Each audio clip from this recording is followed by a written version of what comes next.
Hey guys, welcome to the fast tutorial of all the buttons on the 2022 Toyota Tacoma TRD Off-Road. And though this shares most of its DNA with the SR5 and the TRD Sport, this is an exact video for the Off-Road Edition, which is going to give you all of the unique features to this truck. Typically I like to go left to right and then top to bottom, or work my way from the center console up to the screen, leaving the infotainment system for last. Let's begin. So, starting with the key fob, as long as the key fob's in your pocket, you can actually touch the two lines on the door handle to lock it and put your four fingers in the door handle to unlock it, which I'm sure you're familiar with or you've seen before, but for demonstration purposes, let's turn the truck off. Put the key in the pocket, and I can lock it like this. To unlock it, I go like that, and it'll unlock the driver's door only. Of course, you can change the settings, and what's nice is if I leave the key fob in here and I lock the door, it'll beep and the screen right in here will tell me that there's a key detected. If for some reason the key fob dies, I can actually push this little lever to slide out the key, and I can get inside the door like this. Then I'll take the dead key fob, and by pushing the brake and holding the dead key fob against the push starter button, I can start it right up. And fun fact, a battery is not required in one of these to start or get into the vehicle. To start the truck, you press the brake, this will light up, and you give it a quick push, and it starts right up. And starting with the door, I have auto down and auto up windows on the front two windows only, and then I have electronic windows on the back that you'll have to hold to put up or down. In front of those, I have a little lock button here that'll lock the windows, and I have my door lock settings here with two little nubbies for the lock, which will be the same as on the key fob, and no nubbies on the unlock. To adjust the mirrors, I can slide to the L position to toggle the left mirror, go to neutral, or go to the right mirror to toggle the right. You'll want to leave it in the neutral position, so if you accidentally hit this, it doesn't adjust your mirrors. Down below, I have an electronic seat that goes forward and back, up or down, with a recliner for this part of the seat, and lumbar support, which will push a cushion in forward or back to support your lower back. In front of the seat, there are actually two locks for the floor mat so that it doesn't slide under the brake pedal. You'll see two little arrows signifying that it's locked. If I turn it a quarter turn, I can actually release the floor mat, but be sure when you put your floor mat back, you make sure it's locked and you test. Underneath the dash, I have a set button for my tire pressure and a lever for the hood. Moving my way up, I have a button that can turn off the bed light so it never comes on, make it come on with the door, or keep it on.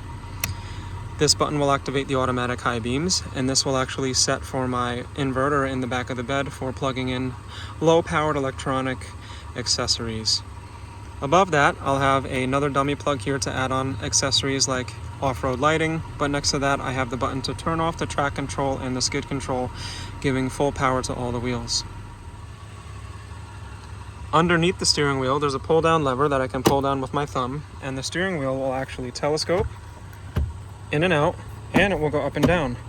Once I find that right spot, I can lock it right back into place, and I'm good to go.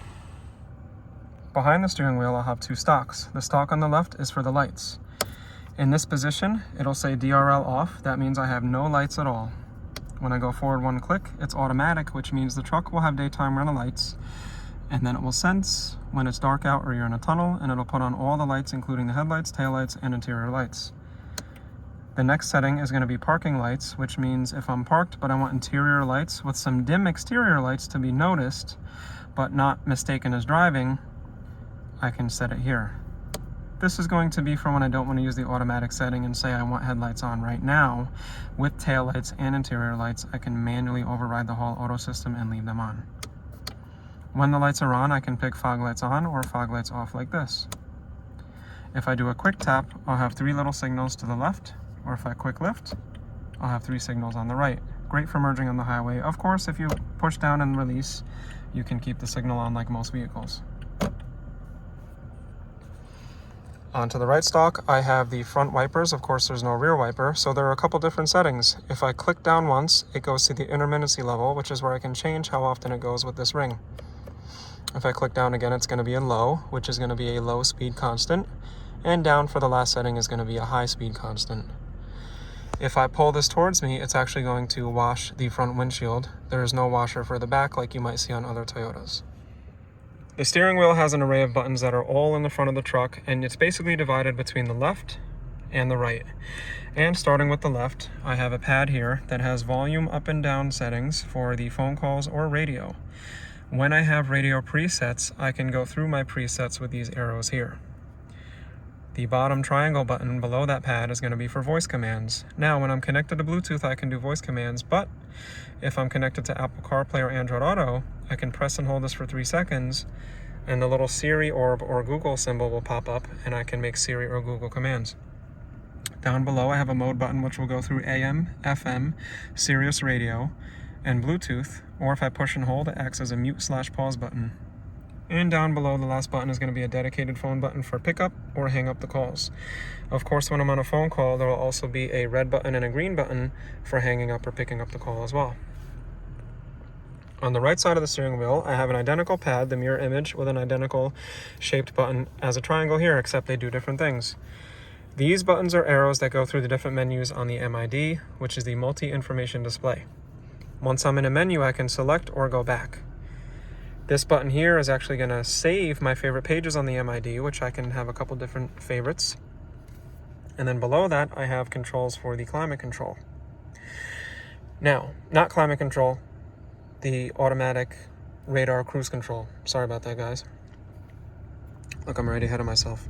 So for cruise control, behind the steering wheel is a third stalk here that operates the cruise control, and then I can set the following distance right here.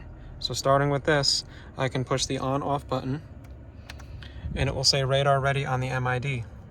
When I'm moving, I can set it with the down arrow, and then it'll show the actual speed ahead it's set to on the MID, and then that's when I can change my following distance between 3 different following distances, or sensitivities. I can increase the speed like this, or I can decrease the speed like that, and then I can cancel by turning it off completely, or push the brake and it'll turn it off. If I press the brake, I can just set it again like that. Now for this little guy here, this is a popular button. This is the lane departure alert. The Tacoma does not have the lane departure alert that has a steering assist. It just has a lane departure alert. So when I push that, I'm going to get a little green symbol on the top of the MID. That's going to look like a car going out of its lane. It's going to beep when I'm drifting out of my lane. I can turn it off like this. Those are all the buttons and the 3 stalks of the steering wheel. Next, we're going to move on to the MID and the gauges. So here's the Speedo Cluster. You have 2 large gauges on left and right, and then you have little semi-gauges below.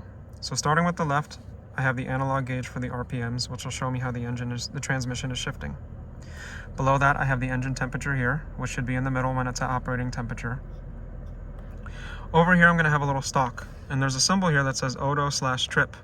But if we get close, there's also a little symbol that looks like a speedometer gauge with a light bulb in it,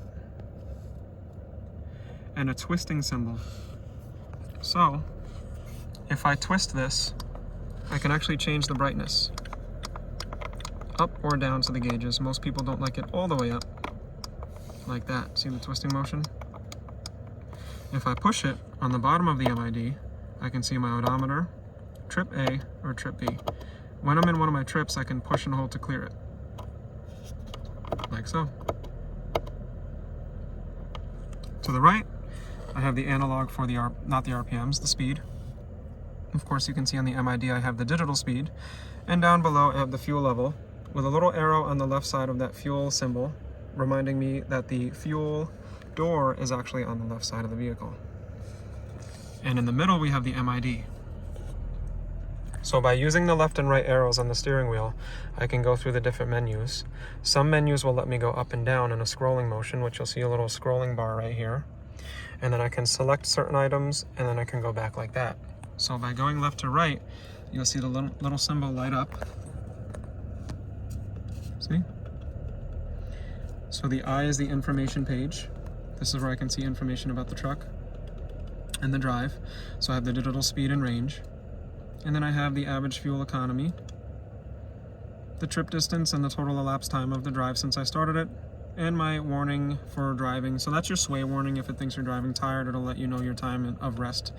Basically, the truck will make you wake up and try to get a cup of coffee. It reminds you to take a break if it thinks you're driving tired. it works. This will show me my systems, which ones are on and off as far as cruise control and the lane departure alert. Which, fun fact, when I push that cruise control button, I'll get a symbol like this with the little green car and the badge. But if I push and hold it, the car goes away and I have an arrow for constant speed, aka the old school cruise control.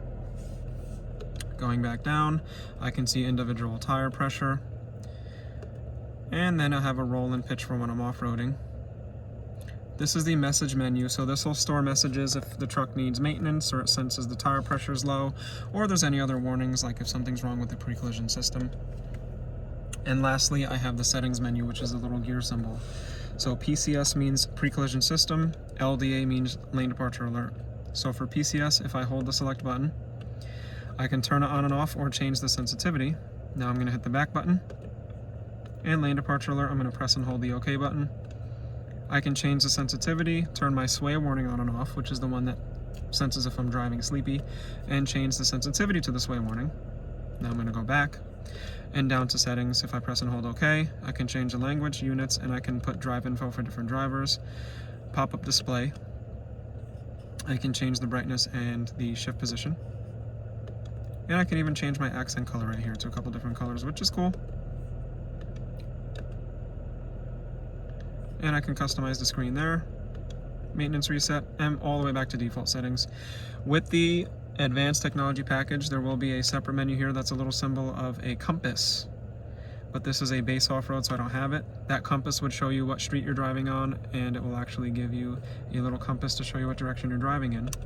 The truck does have road sign assist, so it'll show you the speed limit symbol while you're driving. And that is the MID. On the top of the MID, which stands for multi-information display, you have the outside temperature, and then down below to the left, you have what gear you're in, like park, reverse, drive, or neutral. Or if I go into shift mode, I can toggle through the gears and back into park. And that is the Speedo Cluster. Now we're gonna go to the center console, shifter, and then climate control. So for the center console, there actually are no buttons, but in here I have two chargers. I have a USB and USB-C.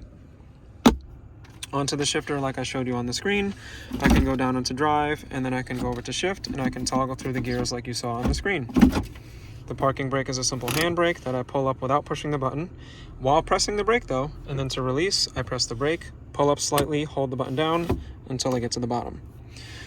To operate the 4x4 system, there's going to be a turn dial here. While I'm in drive and moving, I can actually dial it into 4 high like so. I will see a little green 4x4 symbol here, which looks like the drivetrain of the truck. That will blink until it clicks in, and then it'll go solid. So if I start rolling, it should actually click in just a moment, and you're going to hear an actual audible click. There it is.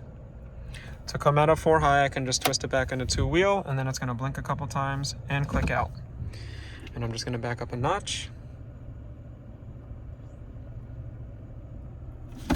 Back into 4 high, which is required to get into 4 low.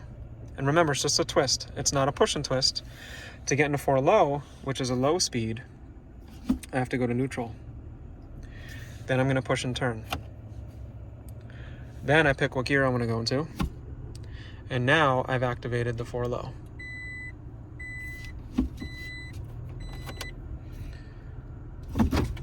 When I'm in 4 low, I can operate the multi-terrain select and the crawl control, which we're going to get into shortly. The divider here by the cup holders can be pulled out. And I have a couple buttons here right in front of the shifter. ECT power mode is actually going to give me a little bit more pep to my step. It stands for electronic control transmission. When I push that, I'm going to get the little green symbol here. Then I can turn it off like that. Basically, it just lets the engine rev out a little bit more for more power. If I push this button down, or pull it, I can open and close the rear window electronically. Then I have my USB plug, wireless charging on the charging pad here, and 12 volt for some old school accessories. For the climate control, there are a couple buttons before we get to it. I have these two. Right here I can defrost the mirrors on the sides, and here are my hazards. There's no defroster for the back windshield, so it's very important that you can see out your side door mirrors. I have 3 main knobs for the climate control. one knob signifying the driver's side temperature, a separate one signifying the passenger side, and a center one signifying the fan speed. The great thing is, when you're synchronized, you can change both temperatures together. When the passenger decides to change their temperature, you're now unsynchronized. So when the driver changes this, it doesn't do anything to change the passenger.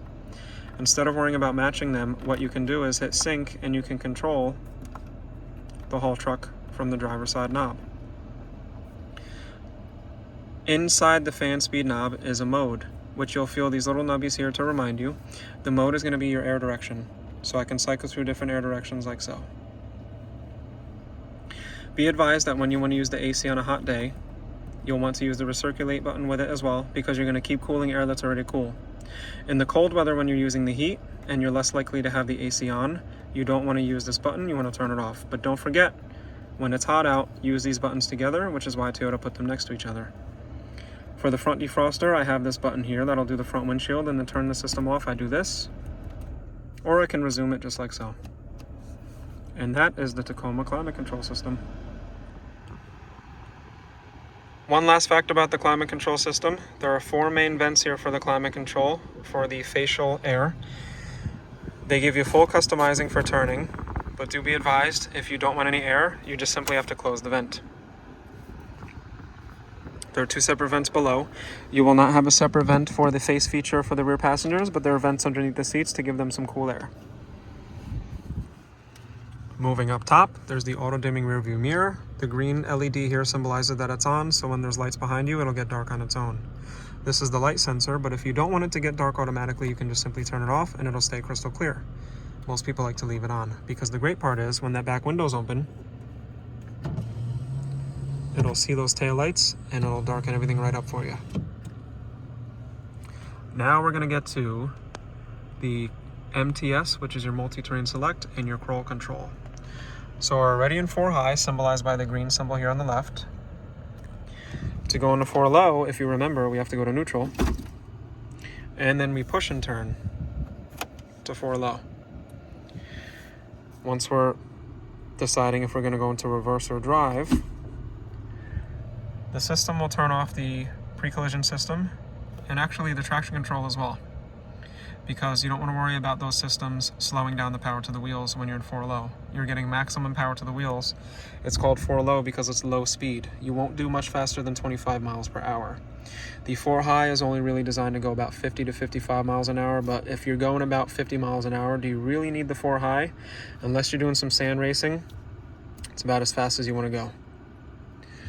Now, once I'm in 4 low, I can actually select my terrain by hitting the MTS. And if I look back down to the MID, it's going to say select my terrain. And by turning the dial here, I can decide between the different terrains.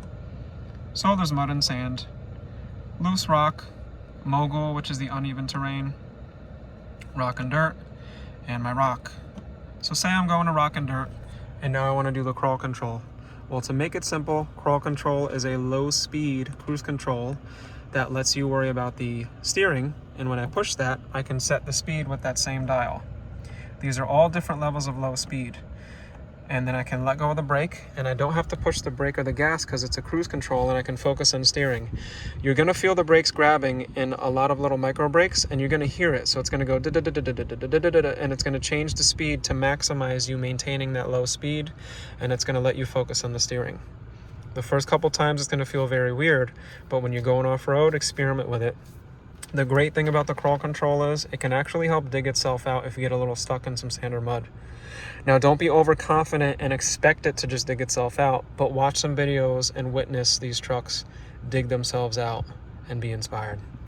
And to turn it off, I can either turn the system off by tapping it, or I can simply just take it out of 4 low, and it will alert me that it's going to deactivate it. And then I can go back into 2-wheel drive, and it'll blink a couple times and click, and now we're back in a 2-wheel drive, which is where you're going to spend most of your time if you live in a dry, warm climate. Moving up a little bit more, I have the SOS button for Safety Connect, which is free for the first year on all new Toyotas. If you get into an accident, it'll send out your geolocation so they can come and save you. and the locking rear differential, which is great for treacherous terrain if you really want to maximize those wheels traveling at the same speed, and some light controls for on, the door, or off. Of course, I can power them individually. I have my sun visors with some frosted lights here. There's little arrows here because if I unclip it, I can actually slide it to the perfect position to block the sun from blinding me.